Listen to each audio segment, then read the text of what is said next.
ఈరోజు మన క్లినిక్ ఒక క్లయింట్ వచ్చారు. సో, తనతో నాకు పరిచయం వచ్చేసి మోర్ దాన్ 15 ఇయర్స్ అయిపోయింది. సో, తను హీరింగ్ లాస్ మొదట్లో ఎట్లా స్టార్ట్ అయినప్పటి నుంచి ఎలా హీరింగ్ లాస్ ఇంక్రీజ్ అవుతుంది, ఏమేమి హీరింగ్ ఎయిడ్స్ అప్గ్రేడ్ చేసుకుంటున్నారు, అవన్నీ మా అసోసియేషన్ వచ్చేసి మోర్ దాన్ 15 ఇయర్స్ అనమాట. సో, ఈరోజు వచ్చినప్పుడు ఏంటి అంటే టెస్ట్ చేసినప్పుడు అరౌండ్ సివియర్ లాస్లో ఉంది. 80-85 డెసిబుల్స్ మధ్య ఉంది. సో, ఉన్నప్పుడు తను వచ్చేసి ఏంటి అంటే చిన్నవే నాకు కావాలి అని ఇంకా సజెస్ట్ అంటే తనే అడుగుతున్నాను అనమాట. సజెస్ట్ చేయమని అంటున్నారు. చిన్న మోడల్సే కావాలి నాకు స్టిల్ అని చెప్పేసి. కానీ లాస్ ఏమో చాలా పెరిగిపోయింది.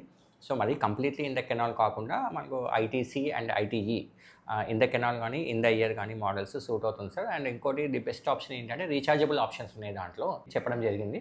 సో, ఇమ్మీడియట్గా సార్ వచ్చేసి అది చూపించగానే మంచిగా ఉందని అప్రిషియేట్ చేసి అది ఇమ్మీడియట్గా సైజ్ తీసుకోమన్నారు.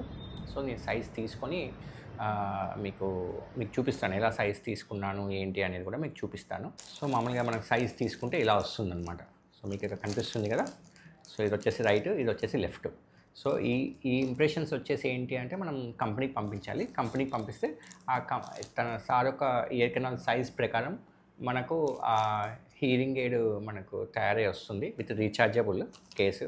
అవన్నీ మీకు ఒకసారి హీరింగ్ ఎయిడ్ వచ్చాక మీకు చూపిస్తాను ఎగ్జాక్ట్లీ ఎలా ఉంటుంది ఏంటి అన్బాక్సింగ్ వీడియో మీకు హీరింగ్ ఎయిడ్ వచ్చాక మీకు చూపిస్తాను. ఓకే.